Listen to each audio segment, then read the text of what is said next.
Well, the front of the garden looks different today. I've got the front of all these vines cut back to what it originally looked like this spring. And I didn't want to cut them all out, rip them out completely. I'll just let them wither away. Kind of give me a chance to balance out that it's gone and it's all gonna die back, so it'll be fine. It'll mulch the ground. But I didn't want to, like, there's kale in here, and I don't know if you can see that, that is kale. And this is a kale right here. The kale, some of the types of kale that I planted is like a dinosaur kale, and they're cold hardy. Here's kale right here. And so I'm hoping that those ones will shine through in the springtime. And there's kale right there, see that? Just different kinds. I planted 4 different kinds of kale to see which ones do the best here. And so they'll shine through in the springtime and come through and show me which ones are the best cold hardy. And then next year, those plants will send out seed head. They'll bolt early and then they'll send out seeds. And so I can save the seeds that last our winters here the best. So I kind of did an experiment to see which ones are gonna last here the very best. And I did purple kale, I did like the dinosaur kale, I did just regular green kale stuff, from different companies. I'm also waiting to see, I didn't want to strip this completely because I'm waiting to see if that dill seed that's here could dry out and go to seed, or it's already kind of seeded. I just wanted to dry out so I can collect it. Then what else was I looking at? Oh yeah, there was more dill in here as well. And sometimes we have another week or so of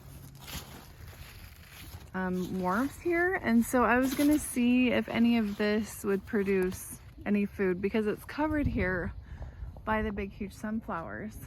I'm letting the sunflowers dry out so that I can save seeds from all of them. Look how pretty they are.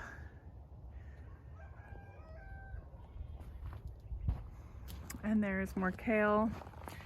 And apparently I missed, and there's a different type of kale right underneath there. I missed that beet when we had beets for dinner. Dang it. We got one lone beet back here. We'll have to get that out. I would like to plant more beets next year and have a whole bunch that we don't eat that I could dry out and dehydrate and grind up the beet.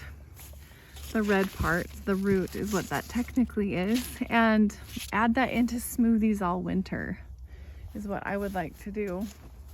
So I'm just, look how pretty these are. Oh, wish they were not done for the year, but I'll save all their seeds. We'll get them next year. And I could start digging up my potatoes. So in the next day or two, that's what I think I'm gonna do, is dig up these potatoes, find out what carrots that I have, and get the radish seeds. I'm trying to like balance between I should dig them up or cut them off, but see all these radish seeds? I really need to come out and get all these clipped off and then collect my onion seeds. And if I just hung all of these radish tops right here upside down in a box so that they could dry out, I can collect all of those seeds. There's just tons of them. See that?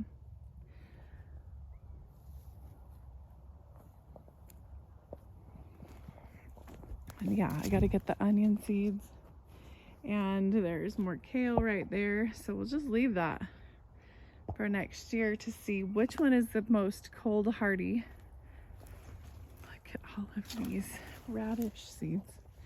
I just let the plants do their thing all summer. I kept them watered, and that is just amazing amount of seed. I am so excited. These have been so good to eat too. They're yummy. Just a little burst of flavor. They're not as good now that they have been frozen. Just a light frost, so they're not completely ruined. But I was trying to get the best cold stratified, like get it used to our weather here. So I'm just kind of leaving it on for just a minute, and then I'll clip them all off and let it dry out. Okay, so our asparagus, I know it looks messy because of the boxes, but this no-dig garden style, I'm just trying to choke out the weeds. We do have asparagus that have gone to seed. And so that's the difference between the male plants and the female plants, is the ones that have the seeds on them here. And so I can collect all those red seeds and plant asparagus, more asparagus plants, and I do have a ton of seeds already. But see, this plant here has no seeds, and that's the difference between the male and the female plant. And then this, I just wanted to show you, that's why I'm walking down here, is the beauty of my sunchoke. And like I've said before, the animals or the insects absolutely love this because it's a late bloomer, and this is a food source. So it's called a sunchoke. I almost called it an artichoke. It's a sunchoke, and the base of it's at the ground like a potato. The base of what you would eat, and you would cook with garlic and butter like a potato. Way down at the bottom. Now these are very vigorous growers. They don't need a lot of assistance, just a little bit of watering. They put off a really good show. I absolutely love them. And then you can eat them. So just thought I would show that. And then my cute little raspberries back here. They got some frost. The tips of them have gone purple. Look at that. All right, so I'm gonna go back to the house and get some stuff done with the kids, get some schoolwork done, but I just wanted to share the asparagus and that I'm gonna save those seeds and get the skid loader moving so I can get some garden beds made better and put some manure on it for next year, because I'm hoping to get part of this front part and right there prepped for grain. I want to put this whole front part to be grain, eventually the whole thing, but there's just too much. I gotta bite it off one project at a time because it's feeling like it's too big of a project for one person.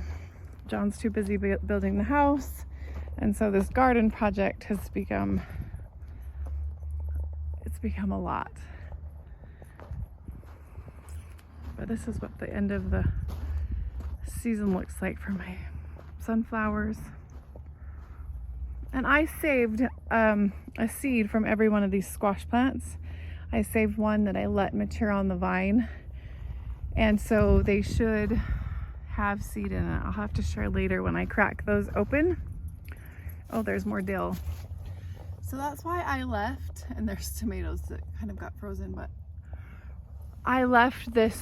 I put more things in here than you could actually see or get to. And so I left all the plants attached here in the garden bed up close. I just cut all of the front vine parts off. The excess, because I was trying to level out the driveway, as I have shared in my other videos. I was trying to level the driveway out from the house and level that part out in the front of the house, because we get tons of snow. Last year we got 4 feet of snow that came off that ridge line right here and then dumps right here along the front of our house.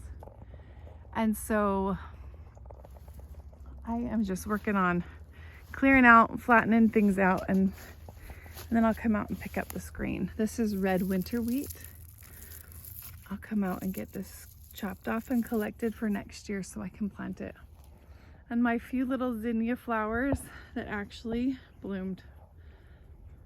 Those are toughies. They made it through without any assistance. I did not water them or help them. I had forgotten for a couple weeks that I'd actually had the kids plant them there. So anyway, they made it on their own. But anyway, this is what the end of the growing season looks like for the front. I'm not sure if I want to put all those in there again. We lost about 15 feet of our driveway. It was beautiful. We'll have to see next year what we'd like to do. I'll have to talk to the family and see if they liked that as well as I did, or if they want to switch it up next year. All right, we'll talk to you later.